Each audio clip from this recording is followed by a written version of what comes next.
And we'll keep our eye on that later, because right now we've got Armageddon already underway. So much action, not enough time. You can go to chess.com/events to follow the games yourself. Go ahead and do it. I've got it open as well. And here we go. Magnus with white, Hikaru with black, Armageddon.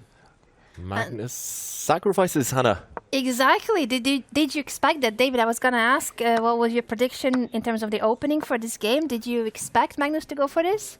No, Magnus doesn't tend to repeat his openings. You remember yesterday, Ding, the Classical, the Armageddon, they were very different types of openings.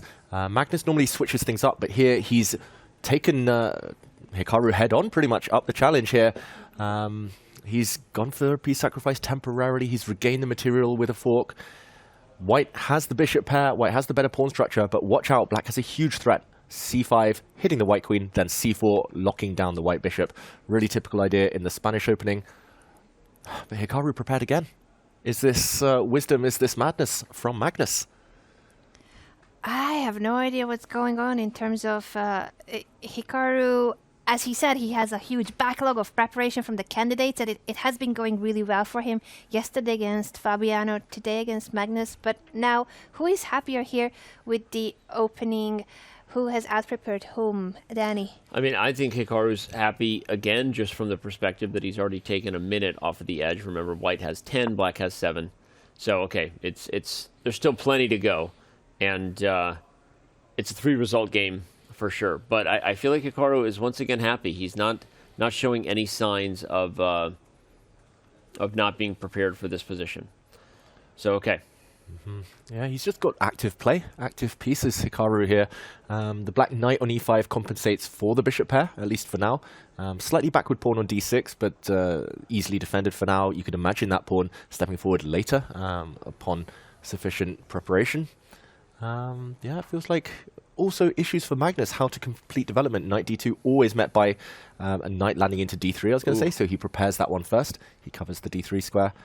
And Hikaru, just the speed. He's a speed demon. Yeah. He is a speed demon, and he needs it here because black starts with 3 minutes less on the clock. But now the time advantage is only 2 minutes for Magnus, and black has draw odds. We need to emphasize that because that is the Armageddon format. Hikaru doesn't need to win this game to win the point for the Armageddon. I love the chat. This is going to be good. Yes, it is. This is going to be good. We agree. And yeah, okay, Hikaru taking his first real think of the game. He had 7 minutes to start, but he really has just used a few seconds on every move. So that was the first time he paused and really measured the position. Finds queen to c8, an interesting move. It threatens queen a8 in some spots. You get a battery against the e4 pawn. You're also just keeping an eye on the h3 h3 c8 diagonal. And by the way, here is keeping an eye on the king side. Magnus with an aggressive queen h5.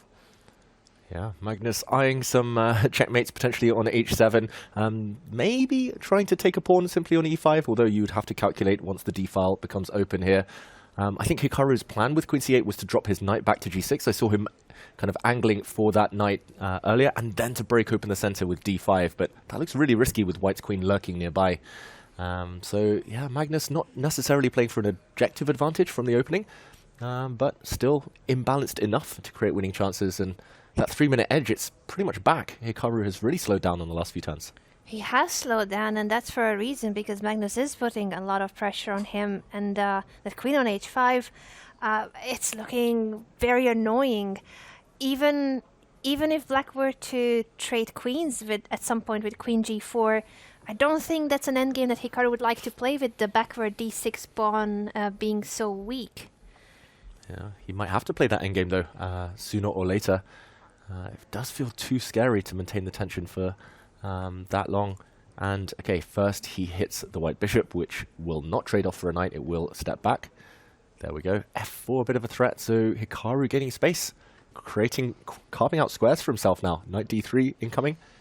I like that move a lot. I think it was borderline only move. Maybe the computer didn't have time to suggest it, but with f4 coming, now Magnus really just smartly coordinated the rook on d1 and the bishop on g3 to hit black's only real weakness in the position, which is, of course, the d6 pawn. So there's a bit of a future problem for black, and so that's why Hikaru needed to be super accurate in how he maneuvered, and finding c4 I think was critical. Now we see Magnus thinking, because if that knight does get to d3, it's about to become a massive mess, right? And that light square bishop on b7 becomes a monster. You can almost do it in some positions in a sacrificial manner, depending on what happens with the tactics, right? So Magnus needs to pause and make sure he doesn't miscalculate and misstep right here. And Hikaru keeps looking up to the ceiling almost, Beth Harmon style, but also because there's screens above them. Is he checking what move they are on? Is he checking it because he likes to see the digital board as well? It gives him an extra way of seeing the same position but different dimensions, not the 3D pieces, but what he's more used to, the screen. What do you think, David?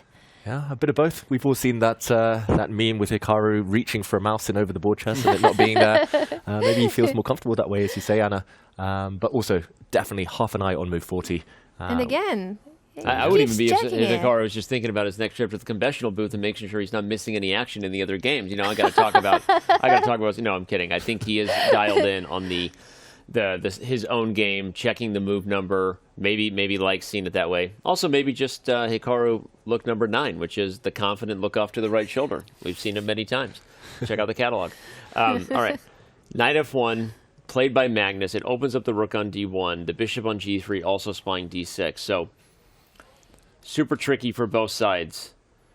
Yeah, it feels like you've got to be quick as Hikaru. Yeah. Both board and clock. Knight e3. If the white knight ever lands on f5, you will live to regret it. There'll be tactics all over the place. So he does jump in.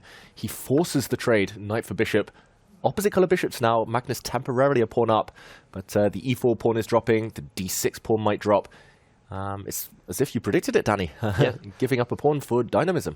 Well, and queen c4 is also possible. At some point, it hits the rook on d3 and hits a2. I'm not sure you want that versus just taking e4. But I would say let's just highlight the one transition of the position that Hikaru is happy about is opposite color bishops. You've now got a light square bishop on b7 and a dark square bishop on g3. And so even if you go down a pawn, if you're Hikaru, a draw wins the game. And that was intentional. He's willing to be down a pawn in an endgame that has great drawing chances. Yeah, and interesting that Magnus does not trade rooks to win a pawn. There was actually a tactic in the air there. If white had taken a pawn on d6, at the very end there would have been the move queen to c6. Maybe even bishop takes g2 first. The queen on c6 would have hit a piece on d6 and the g2 pawn. So Magnus playing against the IQP, the isolated queen's pawn. He's going to bring his knight forward next move. Pretty much guaranteed no matter what. I'm assuming knight e3. Covering squares going forward. White's pieces are active. White's slightly better here, Anna. Yes, slightly better, and still has quite a big time advantage. I think Magnus has been doing well. Maybe one of the first few players in Armageddon to be able to maintain the time advantage. They start with 3 extra minutes, but he's also doing well, holding on to the majority of that edge on the clock. And that's crucial because this is still only move 23, so 17 more moves to make for Hikaru before there's any increment at all. By the way, this is only our second Armageddon game of the day. Zhu and Jun already defeated on a Muzichuk, and Ding, Liren, and Pragdananda will start their Armageddon game in 6 minutes. And Faruja and Fabiano Caruana drew that position, so they will start 10 minutes after that. So we are not going to be going anywhere. No more breaks for the rest of the day. It's all Armageddon fun in back-to-back-to-back-to-back fashion. And we love it. More chess, better. All right.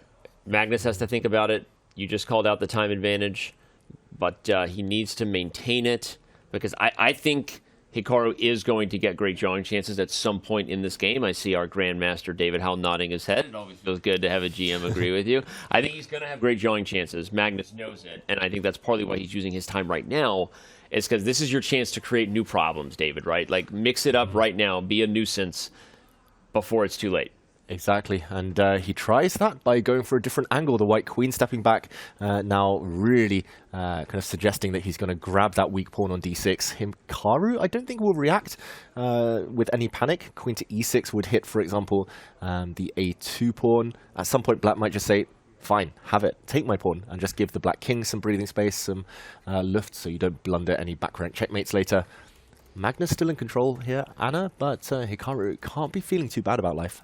Yes, I agree with both of you with that. I think Hikaru has done really well with that pawn sacrifice. Great idea to go for a simplification. Many trades have happened since, and even if that pawn will be taken on d6, giving Magnus the extra pawn that we are talking about, that leads to even further trades of pieces with the opposite colored bishops, making it really drawish, and that's what Hikaru wants. He's got draw odds in this game, and he's using it very well in his favor.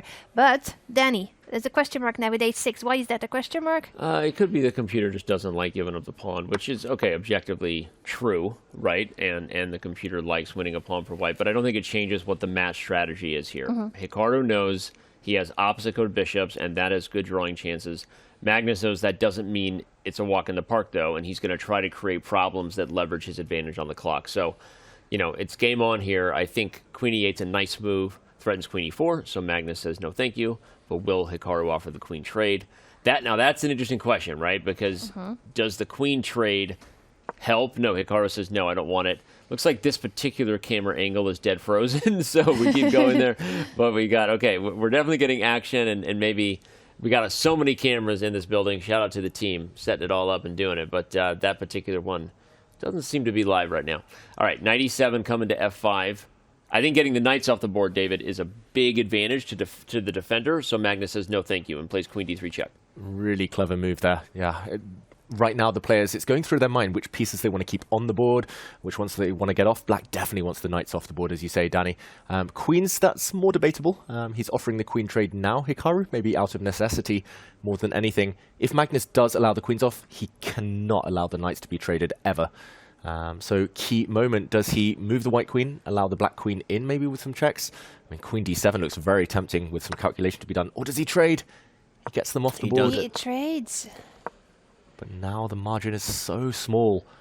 If those knights had come off, draw instantly, Anna. Exactly, and that's why Magnus avoids it, even if it means having to place his knight on d1, but he needs to keep material on the board. It cannot just be the opposite colored bishop endgame, which is extremely draw-ish and would have been a draw. Hikaru shaking his head. Was he going to make a mistake? He was about to make a mistake, but he shook it off, smiled. It's because king c5 is coming, and this is the problem. It's an obstacle bishop ending, yes, but the real advantage, and I was trying to calculate the king walk, didn't have time to say it out loud, but David's now highlighting it.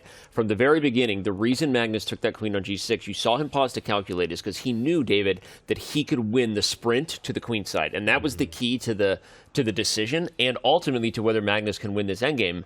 If that king gets to b6, you've got king activity problems, right? You've got other issues if you're Hikaru to defend, and I'm actually feeling more nervous about this position for Hikaru now than I have been. I think you're right why you're nervous about it. I'm not sure why Magnus is thinking about king c5. David, what is he seeing there? Isn't king c5 very obvious? Yeah, I didn't really understand. Maybe just indecision, Armageddon, it gets to the best of us. Magnus did pause, did find the best move. I think he wanted to activate the white knight, but ultimately jumping in with the king of the hill here is way more important. As Danny mentioned, he's raced forward, and only now does he start to improve the white knight.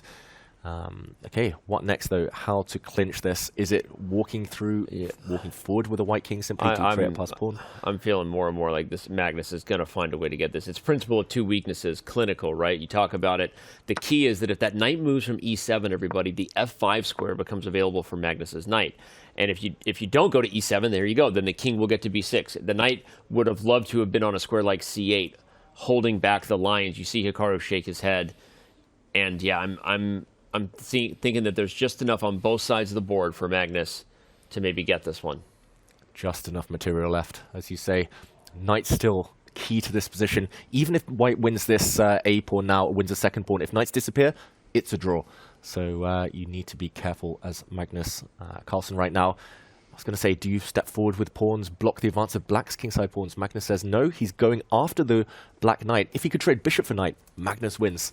Opposite color bishops is the main thing he needs to avoid. And also the clock now, they're not yet. Oh, sorry, they have just reached move 40. Yeah, they have completed move 40, so that's good news for at least starting to get an increment, but the increment is only 1 second increment per move. In over-the-board chess, that is not much, if anything, at all. You cannot make your moves as fast as it would be with the mouse on an online board. And Magnus now, he's cashing in the advantage. He's gone after a second pawn. Notice how he's kept the white king active where it is. He's locked the opponent's pawns on dark squares on the king side, and now they're just dropping off. Risky strategy by Magnus to put his own pawns on light squares, but they are nicely protected by white's knight. This one, it looks over. Hikaru under 20 seconds now. Oh, the pawns have been falling. The a6 pawn is still hanging as well. Hikaru is trying to get his bishop in to attack the kingside pawns of Magnus, but Magnus is pointing out that also the remaining pawns on the kingside for black are weak, and now he captures on a6. It's 3 extra pawns now.